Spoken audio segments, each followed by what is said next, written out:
I'm back up. I've got some aircraft down below me and to the right. I believe those are Su-25s. They don't look like they're... I've been keeping an eye on them. They don't look like they're doing anything hostile. I have some airborne acquisition radars behind me. That doesn't necessarily mean that it's off of a enemy aircraft.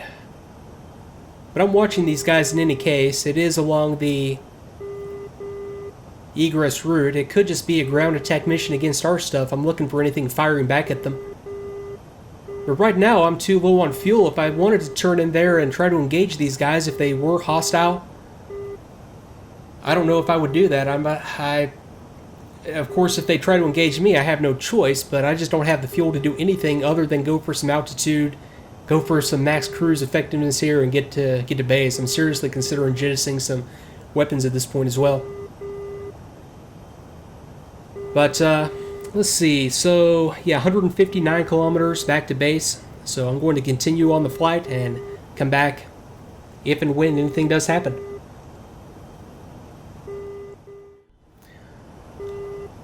And I'm continuing to climb, setting up for a nice cruise back to home. I have a divert option of Maycop coming up right below me. That is tempting, but I'm going to be thinking about that for a second. I'm down to about 1,200 liters. I wish I knew if that's total fuel remaining. I also have on the right side a separate tank. I don't know if I have that tank as a reserve or if I just run out when I run out in the left side total fuel gauge. I guess there's only one way to find out, but I don't want to spoil a campaign just to do experiments. I'm going to take the divert. I'm going to land right here at Maycop. So let me go ahead and call inbound. ATC. Let me see. It's going to be Krinskaya. Inbound. Sokrat.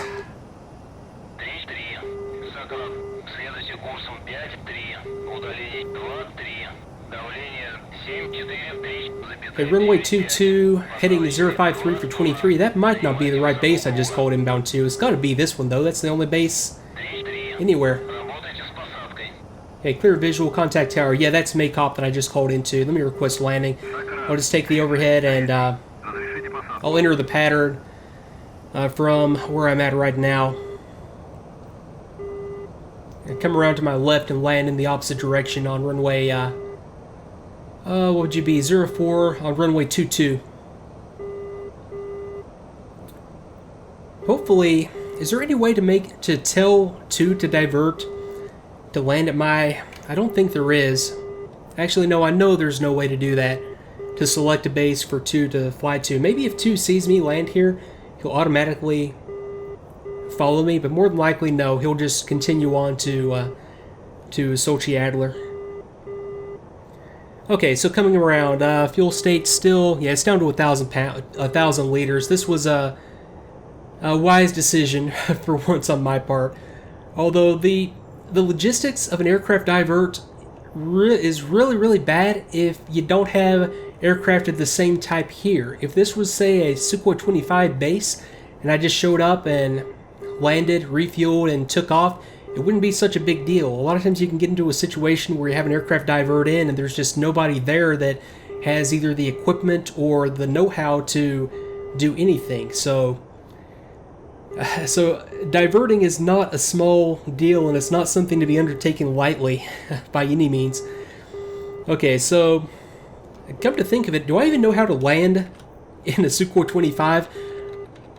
I didn't land after the little mission that I did as a prelude to this. Let me just read real quick. Okay, common landing errors, overshoot short, flare too high, stall spins. Okay, taxi. Okay, landing on approach gear should be extended below 400. Tendency to balloon.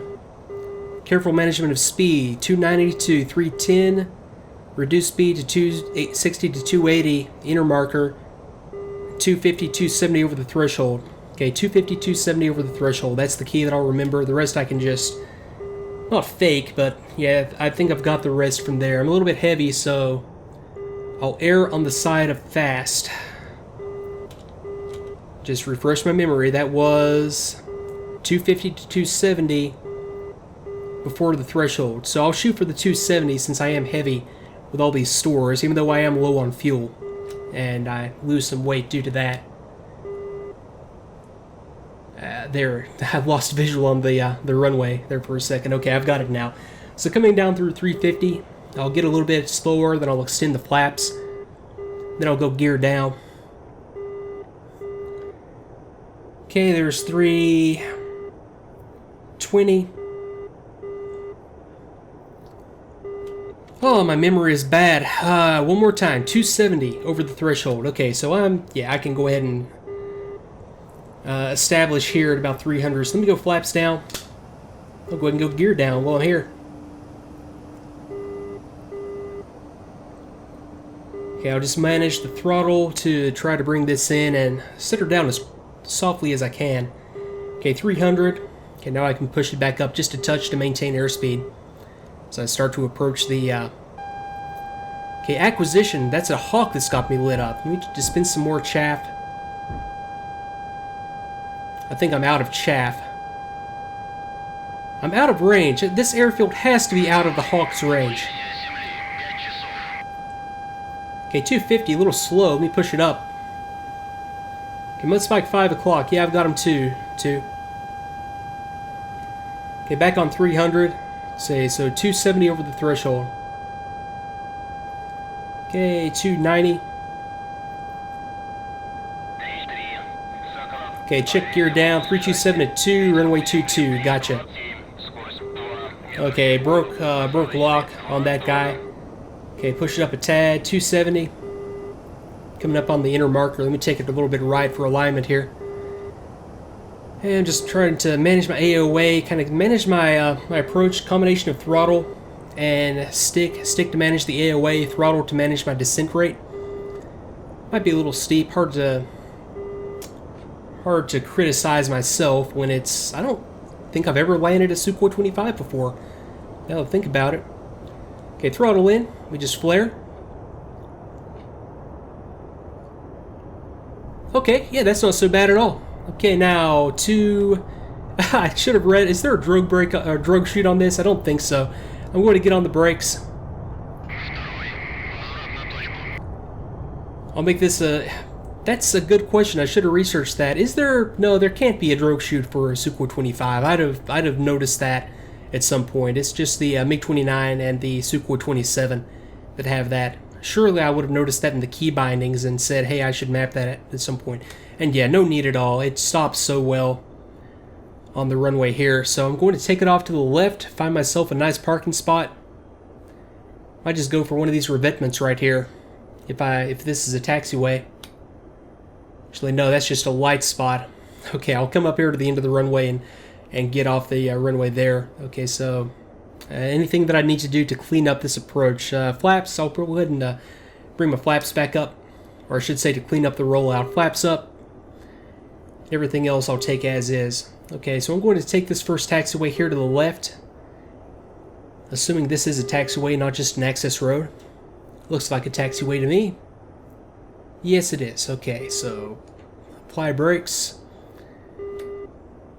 Let's just take it on around to the left very, very gently and gingerly. I don't want to tip this thing over. Okay, taxi to parking area. Copy. So a good spot for me would be up here around all the support equipment to the right. Unless I wanted to go for one of these revetments. It doesn't really matter. Okay, so yeah, this is going to be an interesting one to debrief. I'll come back immediately after this with a debrief in Tacview. So I'm really, really curious to see what all happened. I don't think I got credit for completing this mission, so I might... I'm curious also to see how this campaign is set up, if it's really, really strict on having to meet all the mission requirements to proceed to the next mission. I know, just looking at the way the missions are named, that there is there are like separate paths you can go down. Like this was Cold War Warrior like 01-1. There's also Cold War Warrior 01-2. So hopefully I don't end up flying the same mission again. That's what really annoys me. I don't mind so much a linear campaign or a branching campaign so much, as long as I don't get stuck flying the same mission over and over and over. and just making it a matter of figuring out the mission before moving on. So hopefully it's a different one next time around. So, okay, let's go ahead and crack the canopy. See if there's anything here for shutdown considerations. I don't even think it tells me how to shut it down. There's really nothing to do for a procedure here. So, we stow the checklist. Let me go. Let's see. I think it's right control in and right alt in. Yeah, that's it. Okay, so engine's coming down. And once they spool down, I believe I just go right shift L to kill power again and egress the aircraft. Okay, so, oh boy, fun mission. I still feel like I did everything that I reasonably could do there. So, okay, it's powered down. Let me jump out of the aircraft right now and we'll go straight into the debrief.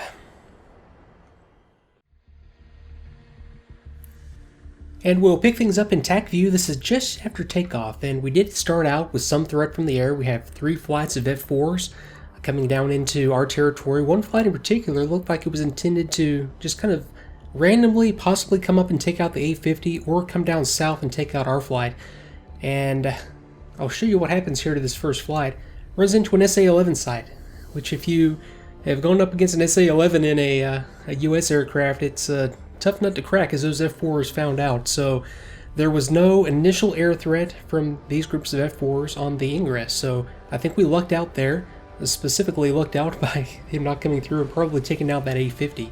Now the A-50 AWACS aircraft did go off station just as I got airborne, so I did not have, that's why I did not have AWACS coverage. I don't know if that was as designed or it's a very, very old mission. It might have just been that some of the commands given to the A-50 to orbit didn't take. But that's the beginning of the mission, so let me skip forward to the next phase. And we'll pick up about 20 minutes into the mission. I suppose this is maybe 5-10 minutes into video number 3. This is me down here at the bottom, a little bit behind the rest of the strike package. This is the fighter sweep, the rest of the Su-25 strikers, and also the seed flight of MiG-27s. So the timing, as I pointed out during the mission, wasn't ideal from my point of view. I didn't hit my time on target. I was about, I think I was saying maybe 30 seconds to a minute late. I think it was more like 2 minutes. I was behind where I was intended to be. But I'll go ahead and press forward here. Now we do have an air threat coming in, an additional flight of F-4s coming in from the northwest.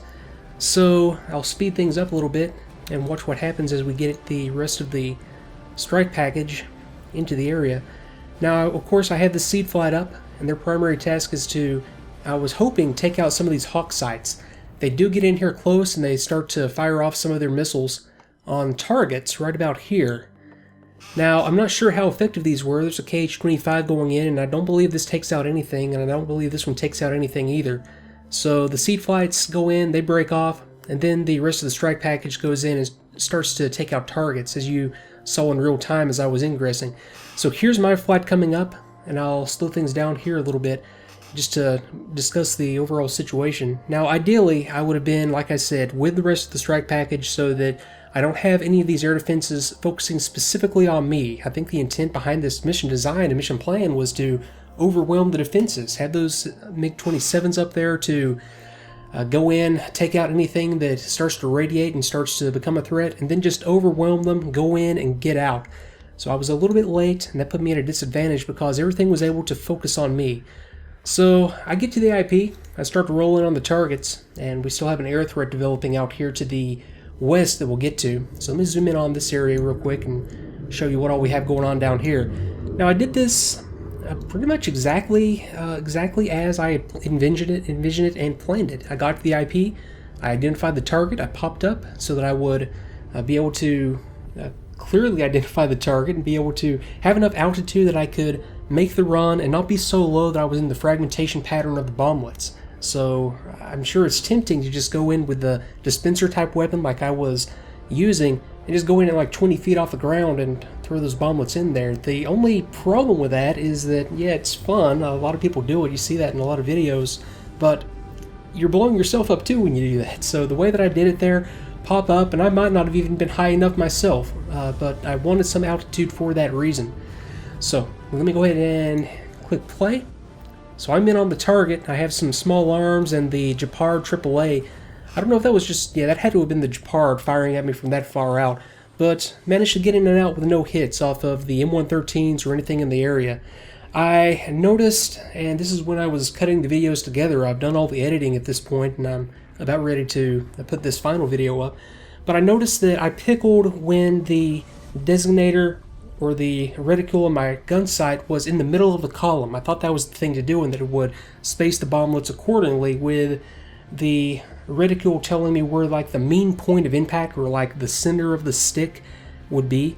But I found out as I was watching it that they actually started falling at that point and then went forward from there. So the appropriate thing to have done if I wanted to cover this entire column would have been to pickle once I got the reticle over the first target and then let it dispense and spread out from there. So little lesson learned on how to use the dispenser. Okay, so let's go ahead and press forward from here. I come off the target, and of course we still have the seed flights going in. I have the fighters going in to intercept these F4s. Now this is where not having that AWACS aircraft kind of put me at a disadvantage. Granted, I should have been able to pick up on this anyway, but I just had no idea there was an air battle going on right here.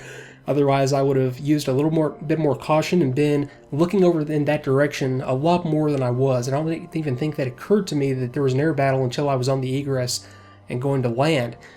And, okay, so now at this point, the strike package is pretty much done. The Su-25s are egressing the area. I go in for one more pass. I had told my wingman to go in there and do some stuff. I don't think he did anything at all. And that's not necessarily the wingman's fault. I might just have mismanaged that.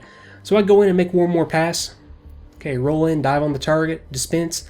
More small arms coming at me, more fire off the Japard. Okay, two did go in there and take something out, which is, yeah, very cool. And then comes it back on the rejoin. Now, I made a decision here to make a third pass on this target area. In retrospect, I probably shouldn't have done that, because I knew that at this point the rest of the strike package was egressing. It was just me and two up there. I have 3 Hawks in the area. I have Japard, I have Roland.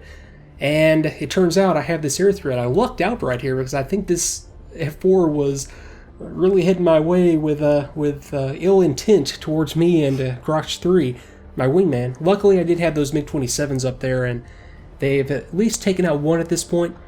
But I did go in with rockets this time, make one more pass. In retrospect, I wouldn't have done this. Didn't really matter because I didn't actually take out get credit for a kill on any of these vehicles. So I've got to find myself a better anti-tank loadout. I was expecting a better performance early from those dispensers. I was going to try the CBUs, but the bomblets that they have, from what I could tell, were just kind of the equivalent to a CBU-87, more of like a fragmenting incendiary type bomblet without so much of an anti-tank function. So I've got to go back and research this. There's got to be like an equivalent to the Mark 20, just a straight up anti-tank, very effective anti-tank weapon, and I just haven't found that yet for a Soviet aircraft. So if you're an expert on that, yeah, by all means, do point me in the right direction and make some recommendations as far as weapons choices here. Now this F4 does come around, and look at 2 going. 2 makes a good run on this guy, fires an R60, F4 managed to evade, and yeah, 2 actually does a pretty good job, but it finally does get taken out by those MiG-23s. And at this point, I think I was, 2's back on the rejoin, and I remember looking back to the right and getting a whole bunch of spikes back here and thinking something was going on, but just couldn't figure out what it was. Now at this point, the MiG-27s are going back in for another run, but I really don't know why they're doing that. But yeah, the mission's over at this point. It's time to RTB. I was low on fuel, very low on fuel. Okay, we've got a launch on these MiG-27s actually from that Hawk site. So I know that I heard, and this engagement is probably what I was hearing. I've also got to do some more research into what exactly the RWR on a Soviet aircraft is telling me. Whether or not when I get the full tone with the big warning lights in the middle, that means that it's a lock specifically on me or it's a lock specifically on something else. And that reminds me to go back and look at the phase of the flight where I was getting those launches. So it's right back here after this run. I did have these launches off the Hawk. They were off of me. So I dispensed chaff and made them break lock. And when they did break lock, the missiles destructed after a certain time of not having a lock. So that was a fairly effective SAM evasion on my part, simply by making a break lock. My plan was to, once I picked the SAM up visually, to break into the missile. If I couldn't achieve a break lock with chaff, turn into the missile so that I would cause the missile to turn with me and run out of energy, and that would be how I would hope to defeat the Hawk. But it broke lock, and I'm sure, I have a feeling I'm going to get more practice at this later on. But made the decision to divert to Makop, made a good landing there, and am very, very happy with the mission. And the mission designer was concerned that this campaign might not hold up just due to things breaking over time, but yeah, this was a great mission. It was well put together, and especially going in after the fact and seeing everything happen. Yeah, well thought out, well done by the mission designer, and I much appreciate the detail that went into missions like this. And I can already tell that a lot of work especially went into the order of battle and the naming of the units, so it should be a lot of fun as we get going. So folks, that's all I'm going to go over in the debrief. There's a lot more to come. I hope you did enjoy the format that I put this in. And if you are enjoying this, please do consider subscribing, going back, leaving likes on all the videos. That really does help me a lot, especially at the early stages of a campaign, by kind of skewing the search results in my favor, getting more people watching. So thanks again, everybody, and I will see you next time.